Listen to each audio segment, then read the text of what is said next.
Buenas tardes, ¿cómo están?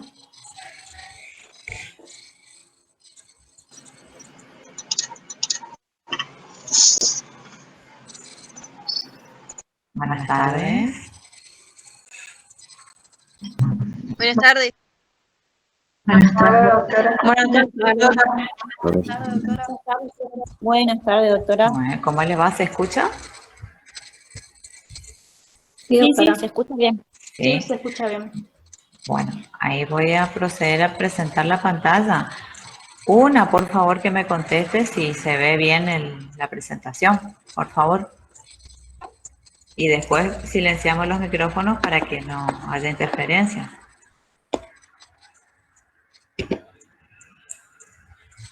Ahí, ¿cómo estamos?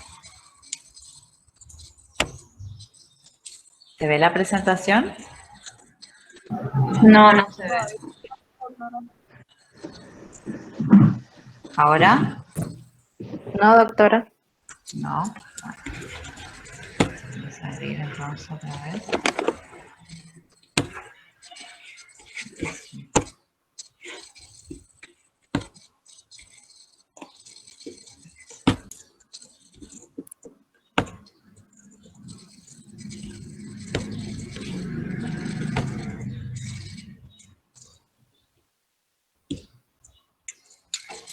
Ahora. Ahí sí, doctora. Ahí se ve. Muy bien. Sí, doctora. Súper. Entonces, ¿ustedes me escuchan bien? ¿Me escuchan? Sí. ¿Me escuchan doctora. bien? Bueno, entonces vamos a silenciar los micrófonos para que no haya interferencia y vamos a iniciar el teórico. Bueno, buenas tardes, ¿cómo están? Vamos a continuar con el tema del plan preventivo, del programa preventivo básico que había dictado la doctora Cardoso, el teórico de las clases anteriores, que fue describiendo de acuerdo al tipo de persona también. Habló del adolescente, habló del adulto. Bueno, y ahora vamos a continuar con el programa preventivo básico para pacientes embarazadas.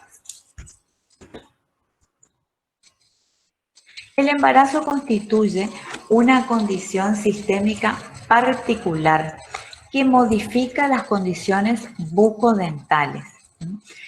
El diente, el tejido de sostén, de soporte, así como también la mucosa bucal, van a estar afectadas, van a ser blancos directos que van a estar afectados por este motivo. En el embarazo, la mujer va a sufrir múltiples cambios a nivel físico, a nivel sistémico, a nivel psicológico. El efecto del embarazo sobre el diente. Ustedes habrán escuchado a una abuela, a una tía, a alguna vecina, que decían, con cada embarazo perdí un diente. Cada hijo tengo de recuerdo que me falta un diente, culpa de él. Esa es una creencia que está muy arraigada por ahí, que asocian la pérdida de una pieza dentaria con el nacimiento de un hijo o con la gestación y posterior nacimiento del hijo. Eso no es así porque el calcio de los dientes no es extraído por el nuevo ser. Estudios realizados han demostrado que a diferencia del esqueleto, en este estado no existe desmineralización dental.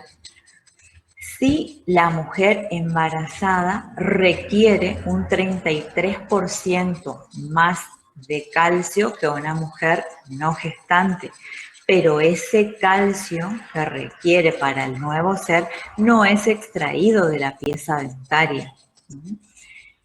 Y por eso también se recomienda que la mujer embarazada debe tener una alimentación adecuada para que pueda ingerir suficiente calcio, porque va a necesitar mayor cantidad de calcio por este nuevo ser que está gestando.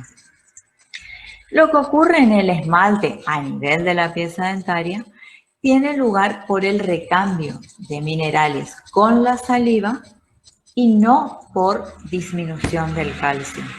Este aumento la formación de las lesiones cariosas no va a ser porque el nuevo ser le ha quitado el calcio a la pieza dentaria, sino es por otros factores que ya vamos a ir viendo más adelante. La secreción de hormonas, como por ejemplo los estrógenos, como les estaba diciendo, va a sufrir múltiples cambios a nivel psicológico, a nivel sistémico, a nivel físico. Uno de los cambios que se produce es la secreción hormonal, el aumento de la secreción hormonal. Y vemos en este caso cómo la secreción de estrógenos aumenta en 30 veces más que una mujer que no está gestando, y la secreción de la hormona progesterona aumenta 10 veces más. La influencia hormonal es la que actúa como respuesta inflamatoria provocando un aumento en la permeabilidad vascular y exudación, provocando el éxtasis de la microcirculación, favoreciendo la filtración de líquidos en los tejidos perivasculares. La biopelícula sigue siendo el factor etiológico fundamental en la génesis de la gingivitis. Y esta va a presentar cambios en la composición y en el control. Por ejemplo, los cambios microbianos que se presentan en la biopelícula subgingival asociado al incremento de hormonas. El efecto sobre los tejidos de soporte y protección del diente. Por ejemplo, una de las enfermedades asociadas al embarazo va a ser la gingivitis del embarazo. ¿Esta por qué se va a caracterizar? Va a ser una encía aumentada de tamaño, de color rojo. Se puede clasificar en leve, moderada y severa a esa inflamación. La encía va a tener un aspecto blando, brillante, depresible, que va a sangrar con facilidad. Estos síntomas inflamatorios van a comenzar al segundo mes. Se va a mantener o también puede aumentar durante el segundo trimestre y va a llegar a su máximo en el octavo mes. Otra de las enfermedades asociadas al embarazo va a ser el granuloma del embarazo, que lo podemos definir como un crecimiento de tipo tumoral que puede llegar a medir hasta 2 centímetros. Es de color rojo, va a sangrar con frecuencia al tocarlo, al rozarlo. Se va a localizar ¿en dónde? En el margen gingival de la zona interdentaria, preferentemente por vestibular en el maxilar superior. Aparece cuando puede llegar a aparecer en el segundo trimestre y va a desaparecer después del parto. La enfermedad periodontal. Como dijimos, hay un aumento de la secreción hormonal en este periodo de embarazo. La enfermedad periodontal no es producida por el embarazo, ya está. O sea, las hormonas no la desencadenan a la enfermedad periodontal, sino que la complican. Este aumento de secreción hormonal complica esa enfermedad periodontal que ya estaba en la mujer. Las hormonas provocan un aumento ¿de qué? De la permeabilidad vascular en sitios donde se forma tejido de granulación. Estas, o sea, es decir, las hormonas, constituyen un nutriente para los microorganismos del biofilm. Se observó que hay un incremento de esa flora anaeróbica a partir del segundo trimestre y una disminución en el octavo mes. Otras afecciones bucales pueden ser Los vómitos que van a actuar como un irritante local que se va a manifestar como con un eritema en la mucosa. ¿Y eso qué puede provocar en la mujer? Una sensación de ardor, de quemazón. Otra cosa que podemos observar son los edemas de la mucosa bucal, estomatitis hemorrágica. Como hoy les mencionaba, es importante que la mujer embarazada tenga una alimentación adecuada para que pueda incorporar las vitaminas que va a requerir este estado, tanto para su organismo como para el del nuevo ser. Como por ejemplo la falta de las vitaminas del complejo B va a producir a nivel bucal manifestaciones como queilitis, glositis. La falta de la vitamina C va a provocar encías inflamadas. Entonces, es importante que nosotros tengamos en cuenta cuáles son estas afecciones que puede presentar la mujer embarazada cuando viene a la consulta. Saber cuál es la etiología de estas lesiones para poder explicarle, para que ella pueda tomar conciencia de cuál es la causa y cómo se la puede paliar. El efecto del embarazo sobre el diente. La mujer durante el periodo de gestación padece una serie de cambios intrínsecos y extrínsecos relacionados entre sí que la llevan a padecer la caries dental. ¿Cómo pueden ser esos cambios? Cambios en la producción salival, cambios en la flora bucal, cambios en la dieta. Estos factores pueden interactuar y llevar a la producción de caries. Por ejemplo, una mujer embarazada, una mujer que, como ustedes saben, algunos tenemos predilección por lo salado y no por lo dulce en nuestra dieta diaria. A otras personas les gusta más lo dulce que lo salado y a otros les gusta más lo salado que lo dulce. Bueno, supongamos que una mujer en condición normal le gusta más lo salado y no lo dulce. Esa mujer queda embarazada y automáticamente, por no sé qué, cambia. Tiene más tendencia a lo dulce que a lo salado. Entonces, ¿ahí qué se produjo? Se produjo un cambio en su dieta, sumándole todo el agregado del aumento de la secreción de las hormonas y cómo actúan estas a nivel de los tejidos.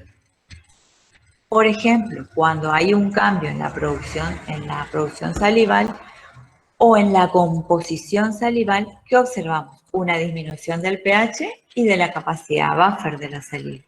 Se va a ver afectada su función para regular los ácidos producidos por las bacterias. ¿Y qué va a provocar esto? Si se ve afectada su función para regular los ácidos producidos por las bacterias, ¿qué va a provocar? Va a provocar un medio bucal que va a dar las condiciones favorables para el aumento, para el crecimiento, para el aumento de las bacterias y de su producción. También se pueden provocar cambios en los modos y en el estilo de vida. Como les mencionaba, cambios en los hábitos alimenticios. De repente, al quedar embarazada, cambia a una dieta ultra cariogénica y eso ¿qué va a hacer? Papita para el loro. Las bacterias felices con el aumento del sustrato, el aumento de sacarosa para su alimento. Otra alteración, otro cambio que se produce es la deficiencia del cepillado. La deficiencia del cepillado, ¿por qué se puede producir? Por dos razones. Por las náuseas, que son un síntoma característico de la mayoría de las mujeres. No todas tienen náuseas en el embarazo, pero la mayoría sí.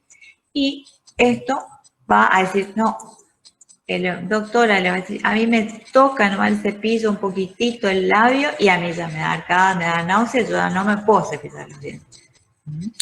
Otra cosa, otro factor que puede ser otro motivo por cual se puede producir la eficiencia del cepillado es porque la mujer ya está asediada por los síntomas propios del embarazo, ya está cansada, ya está agotada, pobre, porque por ahí es su primer hijo y ya está con náusea, con vómito, que le cambió la alimentación, que no puede dormir o que duerme mucho, no se puede despertar. O sea, toda esa sintomatología propia del embarazo ya le da fiaca también para cepillarse. Entonces, esa deficiencia del cepillado, el aumento de la dieta, el cambio de la dieta y a producirse una dieta cariogénica, todos esos factores interactuando puede llevar a que se produzca la caries dental.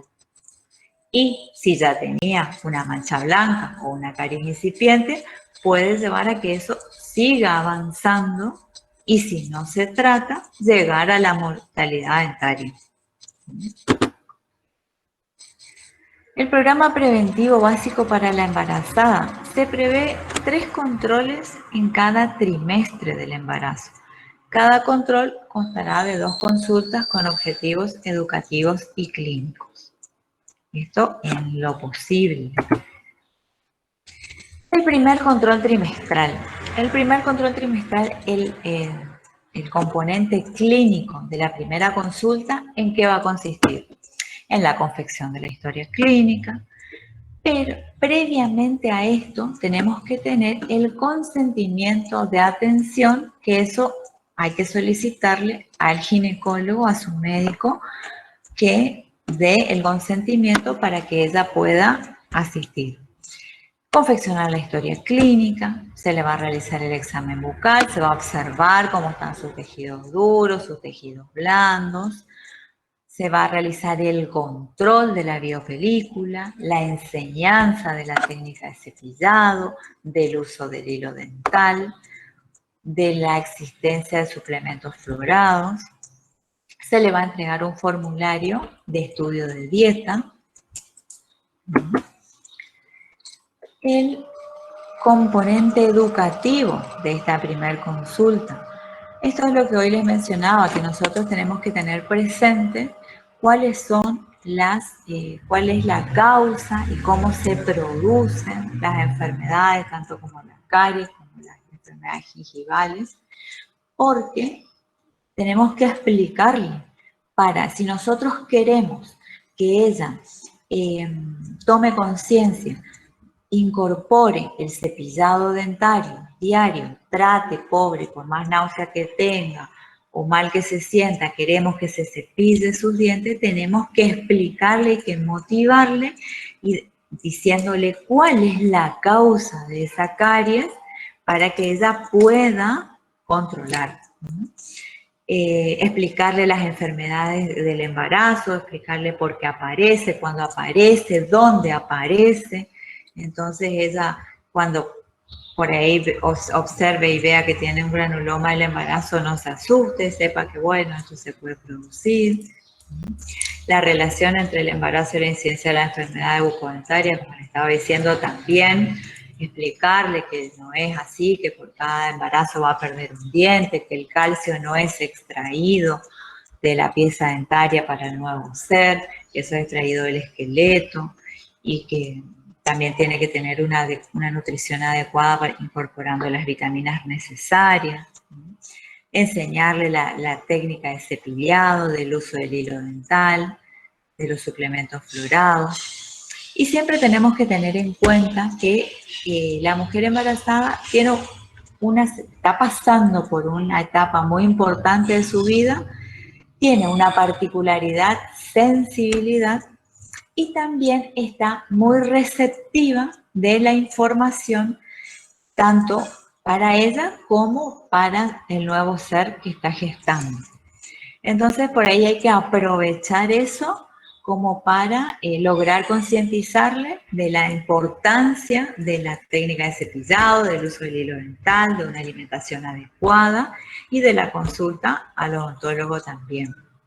Es importante que Tengamos en cuenta que al estar sumamente sensible, nosotros tenemos que ponerle toda la atención, toda la buena onda para atenderla, tratar de elegir los primeros turnos, el primer turno a la mañana o el primer turno por la tarde, para nosotros también estar con todas las luces, la buena onda para atenderla, no, qué sé yo, elegir un turno a última hora después de la extracción de un tercer molar retenido o de un implante que no se va a tener muchas ganas para explicarle todo esto y que es importante para que ella también se sienta bien, cómoda y pueda tomar esa información que nosotros queremos brindarle. El segundo control trimestral, seguimos con los componentes motivacionales. Ahí le vamos a brindar información acerca de la importancia de este concepto de salud bucal, tanto para ella como para los miembros de su familia. Realizar los refuerzos necesarios, aclararle las dudas, si le quedó algo, reforzar, mostrarle nuevamente, la enseñanza de la técnica de cepillado, el uso del hilo dental, explicarle nuevamente las enfermedades propias del embarazo. Con respecto a los componentes educativos, la importancia del cumplimiento del programa de salud bucal en la familia y comentarle acerca de la cartilla del asesoramiento para padres, a ambos. El componente clínico de esta consulta, en que va a consistir el control de la biopelícula, el repaso de la enseñanza de la técnica de cepillado del hilo dental, el control gingival de los tejidos blandos, cómo están sus encías. Y si la paciente requiere atención clínica, será el segundo trimestre del embarazo el momento elegido para llevarlo a cabo. También vamos a continuar reafirmando los conceptos de dieta, explicarle cuáles son los alimentos más cariogénicos, explicarle la secuencia, la frecuencia de ingesta, la consistencia, cuál es más peligroso, cuál es menos peligroso, asesorarle acerca de los sustitutos, edulcorantes, que puede ir cambiando. Y si la paciente posee riesgo que justifique, se le prescribirá el uso de suplementos fluorados en el hogar de fluorfosfato con un pH de 5.6 al 1% y siempre hacerle énfasis que no olvide el último cepillado antes de ir a dormir. El tercer control trimestral. Los componentes motivacionales. El tercer trimestre, a esta altura ya tenemos que tener consolidados todos los conocimientos para lograr ese cambio de conducta, tanto para la mamá como para su grupo familiar. Y ahora se pondrá atención en la salud bucal del futuro hijo. Nosotros le vamos a ir dando unos tips para la mami.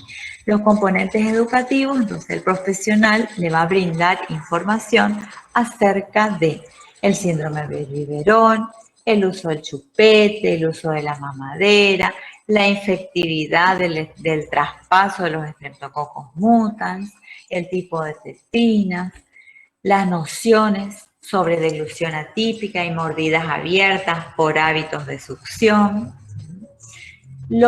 Se le va a brindar información acerca del periodo de erupción de los dientes primarios, en qué mes más o menos se va a producir, entonces para que ella tenga en cuenta. Otra cosa que también debemos asesorarle acerca de cómo van a ser los primeros cuidados de la higiene de los dientitos del bebé, el uso de suplementos fluorados, sugerir cuál es la edad conveniente para la primera visita del niño al consultorio, la importancia del cumplimiento de este plan prenatal en la salud bucal familiar.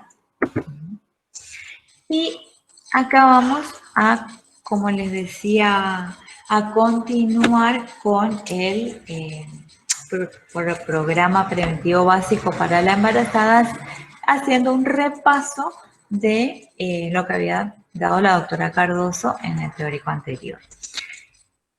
El tenemos, por un lado, la indicación y por otro lado, la acción. Uno de indicación va a estar constituido por historia clínica, odontograma e índices. ¿Y cuál va a ser la acción? La motivación. Explicarle por qué, para qué y cómo de cada una de las acciones que se van a llevar a cabo. Adaptando todo a lo que dijimos hoy acerca de explicarle cuál es la etiología de la caries dental en el embarazo, cuál es la etiología de las enfermedades, tanto de la gingivitis del embarazo como el granuloma del embarazo, la caracterización del paciente según riesgo y o actividad de caries y enfermedad periodontal. Indicación 2, la eliminación de la infección. ¿Cuál va a ser la acción? La eliminación del biofilm y evitar su formación, la eliminación del cálculo dental y la inactivación de caries. Indicación 3, eliminación de los nichos ecológicos. ¿Cuál va a ser la acción? Mediante la aplicación de selladores de fosas y fisuras, la indicación del refuerzo del huésped, la aplicación de flúor tópico profesional y de autoaplicación, una terapia múltiple, la indicación nutrición y dieta, cuál va a ser la acción. Recuerden que eso que le teníamos que asesorar acerca de la escala de peligrosidad de los alimentos, los consejos de dieta, el control de la ingesta de los hidratos de carbono, la utilización de los sustitutos edulcorantes, la recitación, que va a ser de acuerdo a la caracterización si es un paciente de riesgo y actividad de enfermedad de caries y enfermedad periodontal. La acción cada 6 meses si son pacientes sanos, cada 3 meses en pacientes con riesgo o actividad.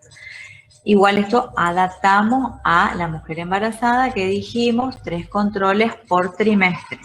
En lo posible eso sería lo ideal. Y en los controles vamos a ir realizando lo que habíamos dicho anteriormente, el examen bucal, el control de la biopelícula, el refuerzo de la técnica de cepillado. Entonces siempre tenemos que tener en cuenta al tratar la mujer embarazada que es una mujer con mucha sensibilidad, entonces, y a su vez muy perceptiva a la información que le pueda brindar un profesional. Entonces nosotros tenemos que saber llegar a ella, utilizar las palabras más suaves, más adecuadas, sin herir susceptibilidades. Si ella nos dice, sí, doctora, puedo comer solo cosas dulces, no me gusta lo salado, cada ratito tengo ganas de comer algo. Bueno, tratar de explicarle por qué se producen estas lesiones de caries y que trate de explicarle que aumente las veces de la técnica de cepillado, que aumente el uso del hilo dental para tratar de disminuir la biopelícula, de reducir su formación para que no desencadenen un proceso de caries o acelere el progreso de una lesión incipiente que tenga. Esta es la bibliografía y ahora posteriormente la doctora Lucrecia Barrios va a continuar con, la doctora Lucrecia Barrios va a continuar con el teórico. Yo me despido. Buenas tardes.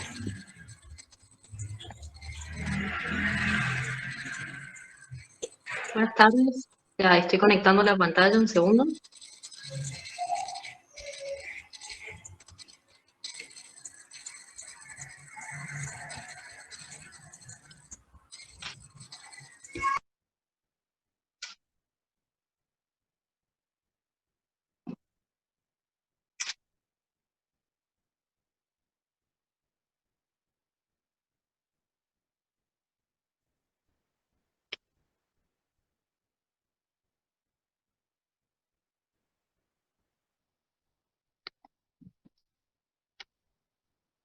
Creo que ahí deberían ver todos mi pantalla.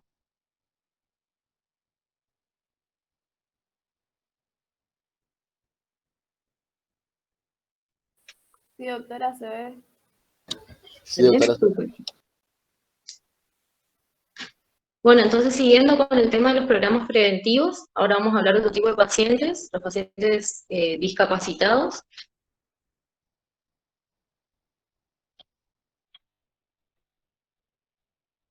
Como introducción podemos decir que según la Organización Mundial de la Salud, ¿sí? Disculpe que le moleste, ¿será que podría poner de costado así podría leer la diapositiva? Sí, Que no se un ve. segundo. Ahí está. Gracias.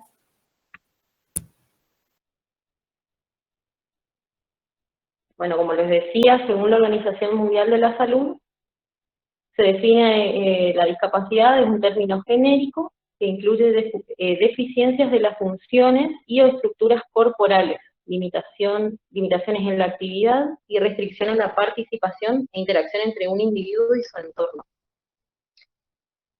Es importante tener en cuenta que en la actualidad más del 10% de la población mundial presenta algún tipo de discapacidad y 3/4 de ella no reciben ningún tipo de atención odontológica, a pesar de la mayor prevalencia que tienen de padecer enfermedades bucodentales.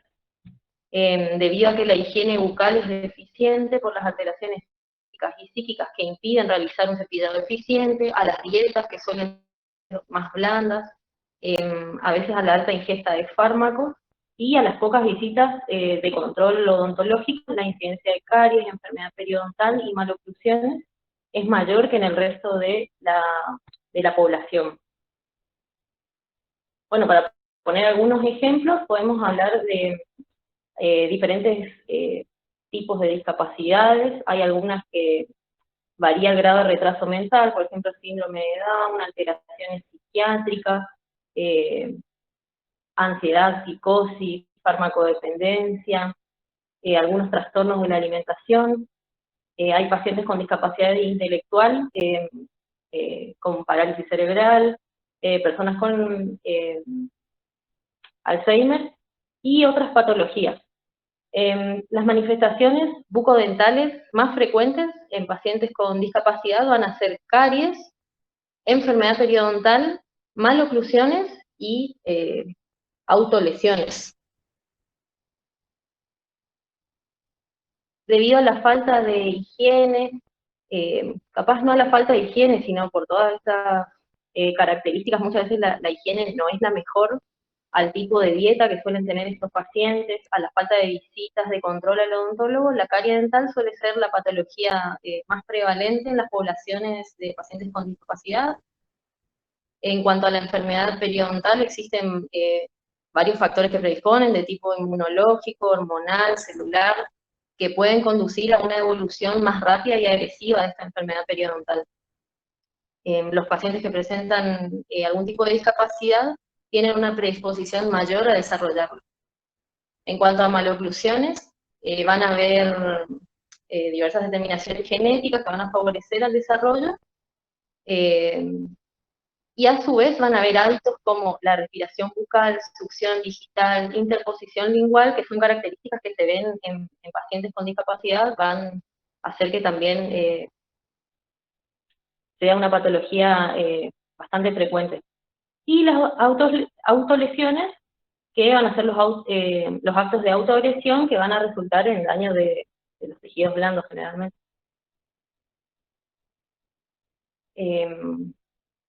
Bueno, ¿qué tenemos que tener en cuenta para disculpen, estoy desde mi celular porque mi computadora no pasa el PowerPoint. Para el manejo de pacientes discapacitados en el consultorio, ¿qué es importante? Que debemos disponer de tiempo suficiente para hablar con el paciente, si sus capacidades se lo permiten, y si no fuese así, es fundamental el diálogo con los padres, tutores legales, que lo acompañarán siempre en la sesión antes de comenzar cualquier atención dental. Es fundamental establecer una buena comunicación con ellos, presentarnos de manera efectiva, comprensiva, con sinceridad, para así disminuir la ansiedad que posiblemente exista en ambos. Esto será posible siempre y cuando no se trate de una urgencia. En el caso de la urgencia siempre damos la prioridad a la solución del problema odontológico, pero nunca se debe hacer de manera brusca, agresiva, impersonal, lo cual nos va a impedir en el futuro tener que el paciente tenga una buena relación con el odontólogo. En muchas ocasiones vamos a tener que pedir pruebas complementarias como radiografía, pruebas analíticas, estudios del estado general del paciente. También en ocasiones se debe pedir una interconsulta con un especialista médico, que generalmente es el médico de cabecera, revisar la evolución de su proceso. Y es fundamental siempre obtener una historia clínica detallada del mismo. Bueno, lo que sería entonces el programa, siempre para una indicación vamos a tener la acción, la primera etapa de la historia clínica. Es fundamental en estos pacientes obtener una historia clínica detallada, en lo posible realizar una historia clínica médico-odontológica, establecer una buena relación con el paciente mediante una entrevista, la motivación del paciente, enseñar siempre lo que vamos a hacer, mostrar, tomarnos todo el tiempo necesario. No dejar de observar nunca el estado general del paciente y realizar un diagnóstico clínico dentogingivo-periodontal de la oclusión y de los tejidos blandos. En cuanto a la eliminación de la infección, siempre realizar el control de la biopelícula, con el revelado de la placa bacteriana, enseñanza de la técnica de cepillado, inactivación de caries. En cuanto a la eliminación de los nichos ecológicos, siempre de ser posible, el sellador de fosas y fisuras, en surcos y fisuras profundos, molares, premolares, así también como las caras palatinas, piezas dentarias anteriores, refuerzo del huésped, flúor tópico de aplicación profesional y de autoaplicación. Y en cuanto a la nutrición y dieta, siempre, como decíamos, por ahí la dieta de estos pacientes suele ser un poco especial, digamos, porque generalmente es una dieta blanda, por ahí no se puede establecer una dieta que sería la ideal, entonces es importante realizar el control de la misma, evaluarla, establecer consejos sobre dieta, controlar la ingesta de hidratos de carbono, utilización de los sustitutos edulcorantes para mejorar esta situación, digamos. Y en cuanto a la recitación, siempre va a ser de acuerdo a la caracterización del paciente según el riesgo y actividad de caries, la enfermedad periodontal, cada 6 meses en pacientes sanos, cada 3 meses en paciente con riesgo de actividad, siempre realizar el examen bucal, control de la biopelícula, refuerzo de la técnica de cepillado y adoptar las medidas preventivas acorde a los resultados. Y bueno, y siempre recordar que el tratamiento odontológico de pacientes en condición de discapacidad requiere conocimientos adicionales para brindarle una atención integral a esta población que redunde en el mantenimiento de la salud bucal mediante técnicas preventivas comprensibles por los cuidadores y por el mismo paciente.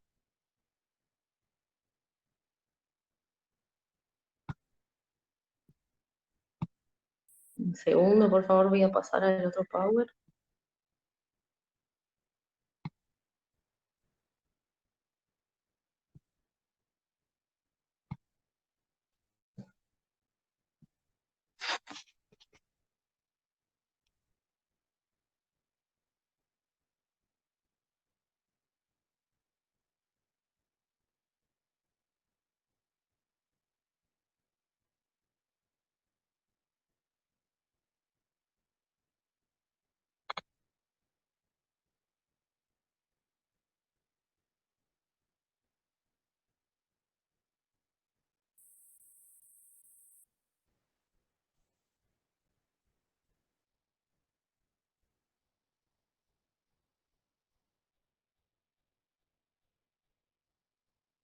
Y seguimos con el programa preventivo básico para personas de la tercera edad. Bueno, para empezar, tenemos que saber que el envejecimiento es un proceso que conlleva una serie de cambios anatómicos y fisiológicos dependientes del tiempo que van a reducir la capacidad funcional y fisiológica del cuerpo. Es un proceso decreciente, de pérdida paulatina de vitalidad, que inicia a partir del momento en que el organismo alcanza la máxima efectividad en el medio. Se va a definir a gerontes como aquel que por un proceso de evolución natural y en un medio cultural dado, enfrenta de manera más o menos exitosa una disminución global de sus capacidades físicas, psíquicas y relacionales. Es importante saber que la geriatría es una rama de la medicina que va a estudiar problemas y enfermedades de adultos mayores, cómo prevenirlas y manejarlas, y del proceso de envejecimiento. No solo del aspecto médico, sino también del aspecto psicológico y social que habitualmente acompaña este proceso.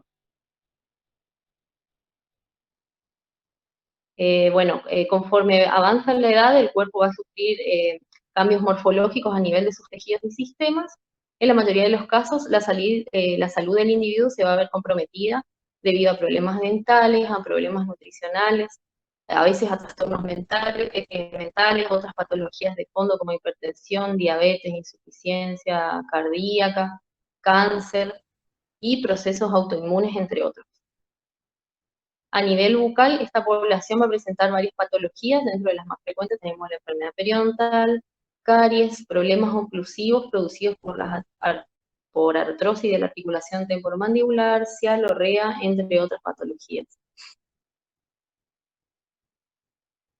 Bueno, dentro de las características bucales normales, tenemos en cuenta el aspecto facial general. Las fibras elásticas decrecen y llevan a la disminución del contenido de agua, hay pérdida de grasa en el tejido celular subcutáneo, y cambios en el colágeno que van a contribuir a la formación de arrugas. En la piel hay cambios faciales, como la punta de la nariz que cae, la altura facial que se ve disminuida. En cuanto a la mucosa bucal, el epitelio se hace más fino, la encía se queratiniza, hay cambios en la vascularización, y varices debajo de la lengua. Y en el piso de boca hay una mayor incidencia de infecciones micóticas, pérdida de elasticidad por fibrosis y retraso en la cicatrización. Todas estas características de la mucosa, de esta edad, muchas veces predisponen a ciertas enfermedades como neoplasias, distintos tipos de cáncer de la cavidad bucal, carcinomas escamosas en los bordes laterales de la lengua y el piso de boca, en el labio, carcinomas células basales, tumores en las glándulas salivales menores, y tumores metastásicos o mesenquimáticos en los huesos de la mandíbula. Otras características. La lengua, se ve frecuentemente que hay despapilación en la punta, en los bordes laterales, muchas veces la ausencia de las piezas dentarias inferiores, por ahí origina como si fuese un ensanchamiento lingual.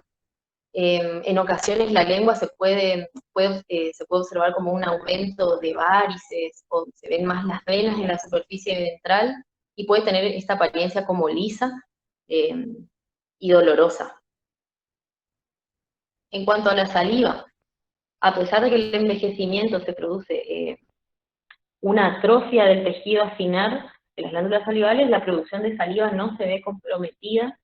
Se cree que esto se debe a la capacidad de reserva funcional de las glándulas, lo que permite continuar con su producción a través de la vida del adulto. La cantidad y la calidad de saliva puede verse afectada debido a patologías que son muy frecuentes en pacientes de la tercera edad, como el síndrome de Coren, radiación de cabeza y cuello, quimioterapia citotóxica, influencia de medicamentos, muchas veces son consumidos por pacientes de la tercera edad, y otras patologías.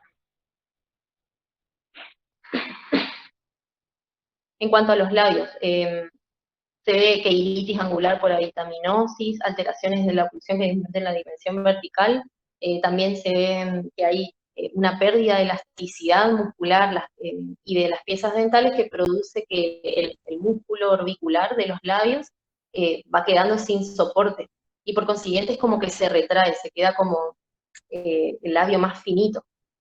Esto ocasiona que la piel de los labios se arrugue hacia adentro, y de esta manera surge como una apariencia de la barbilla que hace como que haya un prognatismo, digamos, falso prognatismo. En cuanto a los huesos, tiende a reabsorberse, hay pérdida de fuerza muscular, Las apófisis coronoides se reducen de tamaño, hay crecimiento condilar, a veces que lleva al desplazamiento de la mandíbula hacia adelante. Se ven también trastornos posmenopáusicos, por ejemplo, en las mujeres, como la osteoporosis, también es muy frecuente. Y en las piezas dentarias, tenemos que los cambios más comunes van a ser signos de desgaste en las piezas dentarias, como por labración, abfracción, erosión y atricción, producto del deterioro fisiológico característico por la masticación, desgastes mecánicos, ya sea por prótesis o por otros dispositivos químicos, y patologías como el bruxismo. También se ve la formación de dentina secundaria, una mayor aposición de cemento, muchas veces hay como una transparencia en la raíz. Bueno, la producción continua de dentina lo que va a ocasionar es que la cámara pulpar disminuya su tamaño, así como los canales radiculares, los vasos sanguíneos y las fibras periodontales.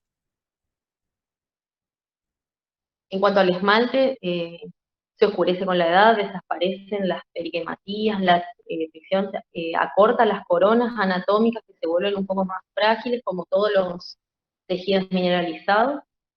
Va a tomar el esmalte como una contextura más rugosa que va a contribuir a la adhesión de pigmentos, por eso muchas veces también se ven, el tono de la corona es como diferente al del diente joven. En cuanto a la localización de la dentina secundaria, la cara lingual de la cámara pulpar de los dientes anteros superiores y en el piso de la cámara y en las paredes laterales. En cuanto al cemento, este va a continuar depositándose durante toda la vida, aumenta mucho su espesor, sirve para compensar la pérdida de sustancia del diente causada por la tensión y ayuda a mantener la extensión vertical. Y se ve también mucha caries de cemento por la retracción gingival. En la pulpa, ¿qué va a suceder? Va a haber un incremento de fibras colágenas, va a haber reducción del número de fibroblastos, tendencia a la formación de depósitos, especialmente en la zona apical, hay reducción del número de vasos, degeneraciones pulpares, el ligamento periodontal decrece su espesor, es decir, muchas veces se ve como que va desapareciendo, aumenta la prevalencia de enfermedades gingivo-periodontales, y en cuanto a la oclusión, que hay una pérdida de dimensión vertical, y muchas veces acompañado de alteraciones de la articulación temporomandibular y del plano oclusal, muchas veces por la pérdida de piezas dentarias. Bueno, para la indicación de la historia clínica, fundamental realizar una historia clínica médico-odontológica, establecer una buena relación paciente-profesional mediante una entrevista, siempre tener en cuenta el estado general del paciente, muchas veces vamos a tener que hacer una interconsulta con el médico de cabecera, realizar un diagnóstico clínico dental, gingival, periodontal, de la oclusión y de los tejidos blandos, por todas estas características que mencionamos, eliminación de la infección, realizando el control de la biopelícula, reforzando la técnica de cepillado, inactivación de caries, la eliminación de nichos ecológicos mediante selladores de fosas y fisuras. En cuanto al refuerzo del huésped, se van a realizar topicaciones con flúor semestrales. En el caso de que hubiese prótesis, controlar y ajustar siempre las mismas. En cuanto a la nutrición y dieta, realizar la historia de la dieta, interpretar y realizar las modificaciones personalizadas, disminuir el consumo de hidratos de carbono, usar sustitutos. Y en la recitación, siempre realizar acciones de educación para la salud y recitaciones periódicas. Y como conclusión podemos decir que el odontólogo no debe limitar su práctica a la identificación y tratamiento de los problemas orales, debido a que el paciente geriátrico es una combinación de alteraciones normales relacionadas a su edad y padecimientos crónicos, sino que debe ir más allá, relacionando las alteraciones sistémicas con el tratamiento odontológico ideal. El especialista debe centrarse en la prevención y educación de las personas de la tercera edad. La bibliografía. Muchas gracias por su atención.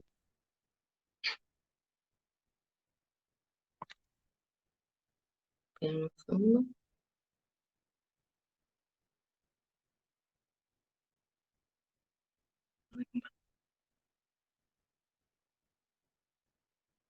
Bueno, chicos, si no hay dudas, nos vemos en la tutoría.